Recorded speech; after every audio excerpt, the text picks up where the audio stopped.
साथियों नमस्ते। हरियाणा के मुख्यमंत्री श्रीमान मनोहर लाल खट्टर साहब ने एक दावा किया है।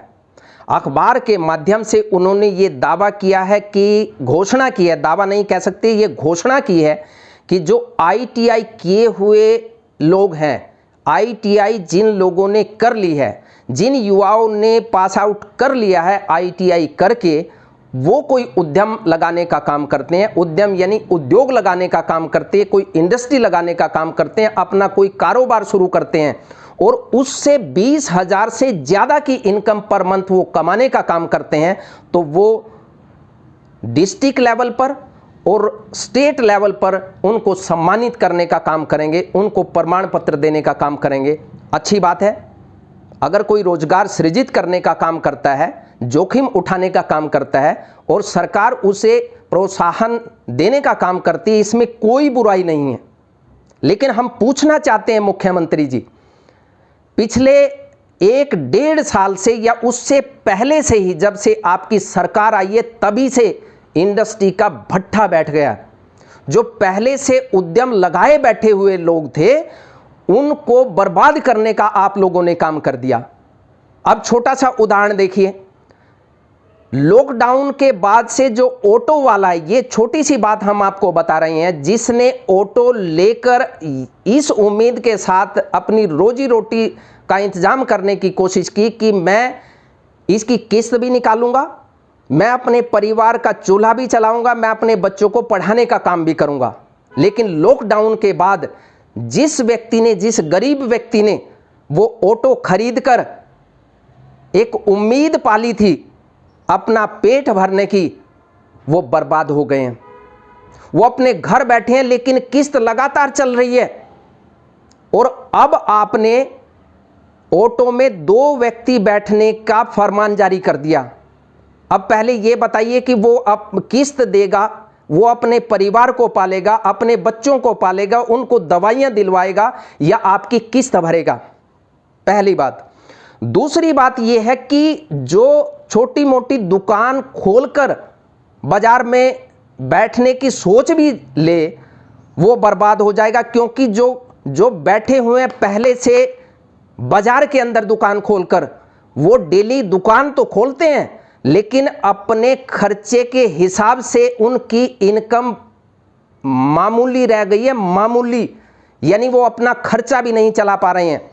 और आप बात कर रहे हैं कि 20,000 से ज़्यादा की यदि इनकम कोई नया उद्यम लगाने का काम करेगा, हम उनको सम्मान देने का काम करें। और एक और कमाल की बात इन्होंने कही है, मुख्यमंत्री जी ने ये कहा कि वो उद्यम बिल्कुल नया होना चाहिए। यदि उसके परिवार से कोई उद्यम या उस लाइन में कोई कारोबार कर रहा है और वो उसी कारोबार को आगे बढ़ा रहा है, तब उसको कोई इनाम नहीं मिलेगा, यानी उसको नए सिरे से खड़ा करना होगा। लेकिन हम पूछना चाहते हैं मुख्यमंत्री जी, आपने ये घोषणा तो कर दी, लेकिन आपने ये नहीं बताया कि क्या आप उसे जमीन अलाट करने का काम करेंगे, क्या आप उसे पैसे देने का काम करेंगे, आप उसको इंडस्ट्री खड़ा करने के लिए कितना पैसा देने वाले हैं। उसने इंडस्ट्री अगर खड़ी भी कर ली, रिस्क ले भी लिया, तो उस प्रोडक्शन को वो कहां बेचने जाएगा, क्योंकि सब कुछ बंद पड़ा हुआ है। हर चीज महंगी हो गई है, रॉ मटेरियल इतना ज्यादा महंगा है जिसे कोई जो पहले से इंडस्ट्री चल रही है उसे अपनी इंडस्ट्री चलाने के लिए लाले पड़ रहे हैं, तो वो कैसे प्रॉफिट कमाएगा। और एक कमाल की बात ये देखिए कि जो बच्चा आईटीआई में एडमिशन लेता है, उसे पास आउट करता है, एडमिशन आईटीआई में इसलिए लेता है कि वो 10वीं के बाद फटाफट आईटीआई करके किसी इंडस्ट्री में जॉब ले ले, यानी जल्दी से जल्दी वो अपने परिवार का सहारा बने। अगर आईटीआई करने वाला बच्चा, यानी आईटीआई कर रहा, अगर उसके पास पैसे होते, वो इंडस्ट्री लगाने की पोजीशन में होता, तो क्या वो आईटीआई करता? यानी आईटीआई करने वाला, मुझे नहीं लगता कि कोई बच्चा इंडस्ट्री लगाने की पोजीशन में आज की डेट में है। उन्हें रोजगार चाहिए, उन्हें उनकी हुनर के हिसाब से काम देने का काम कीजिए। अब हम आपसे पूछना चाहते हैं मुख्यमंत्री जी कि इतने आईटीआई के युवा बेरोजगारी के लिए दर दर की ठोकरें खा रहे हैं और आपने कंडीशन लगा दी कि 20,000 से ज़्यादा पर मंथ कमाने का काम करेंगे नया उद्यम लगा के, तब हम उसको इनाम देने की घोषणा करेंगे, उसको सम्मानित करने का काम करेंगे। मुख्यमंत्री जी, आप आईटीआई के युवाओं को रोजगार देने का काम करें, भले ही आप फ्लिपकार्ट में रोजगार दिलवाए जिसमें आपने गुड़गांव के अंदर 3,22,00,000 प्रति एकड़ के हिसाब से जमीन अलॉट करने का काम किया है और आपने दावा किया है कि फ्लिपकार्ट में युवाओं को भारी मात्रा में रोजगार मिलेगा। बता दें कि फ्लिपकार्ट में 77% हिस्सेदारी अमेरिका की वॉलमार्ट की है। यानी एक और आप make in India, made in India पर जोर देते हैं, लेकिन दूसरी ओर बाहर की कंपनियों को मुनाफा देने के लिए या उनको बेनिफिट देने के लिए किसी भी हद तक जा सकते हैं। हमें उसमें भी कोई ऐतराज नहीं है। आप फ्लिपकार्ट में दिलवा दीजिए, आप किसी अन्य कंपनी में दिलवा दीजिए।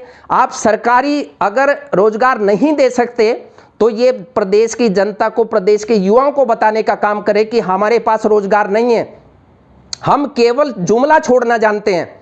और मुख्यमंत्री जी, यदि आप 20,000 से ज़्यादा की नौकरी इन युवाओं को देने का काम करते हैं, आईटीआई जिन लोगों ने पास कर दिया, जिन युवाओं ने पास कर दिया, उनको आप चाहे सरकारी नौकरी दें, आप चाहे प्राइवेट नौकरी दें, चाहे आप पकोड़ा तलवाएं उनसे, 20,000 से ज़्यादा की नौकरी आप दे दीजिए, आप उनसे कोई काम करवाइए, उनसे आप नाले से गैस निकलवा लिए, कोई दिक्कत नहीं है, लेकिन रोजगार देने की गारंटी आप कीजिए। आप इस बात का ठेका लीजिए, हम आपको सम्मानित करने का काम करेंगे और वो भी स्टेट लेवल पर नहीं, राष्ट्रीय लेवल पर आपका सम्मान करने का काम करेंगे, ताकि अन्य प्रदेशों के मुख्यमंत्री भी आपका अनुसरण कर सकें और आप एक राष्ट्रीय लेवल पर एक नीति खड़ी कर सकें कि हम ये कर सकते हैं, और जब हम ये कर सकते हैं तो आप भी कर सकते हैं। नवनिर्माण पार्टी आपको सम्मान देने का काम करेगी, आपका सम्मान बढ़ाने का काम करेगी, हम आपका जयकारा लगाने का काम करेंगे। और केवल हम ही जयकारा नहीं लगाएंगे, आईटीआई किए हुए जितने भी युवा हैं जो कर चुके हैं वो भी आपका जयकारा लगाएंगे, जो करने वाले हैं वो भी आपका जयकारा लगाएंगे, और जो सोच रहे हैं वो भी आपका जयकारा लगाएंगे, क्योंकि उनको ये विश्वास होगा कि मुख्यमंत्री जी की नीतियों के चलते हम निश्चित तौर पर इसका बेनिफिट ले सकेंगे, हम दर दर की ठोकरें नहीं खाएंगे, हमारे हाथ में रोजगार होगा और हम इस तरह निठल्ले नहीं बैठेंगे। साथियों, हम आपकी आवाज़ उठा रहे हैं, हम बेरोजगारों की आवाज़ बन रहे हैं। हमें मालूम है कि ये केवल जुमलेबाजी छोड़ रहे हैं, जुमलेबाजी से ज़्यादा ये कुछ नहीं कर सकते। आप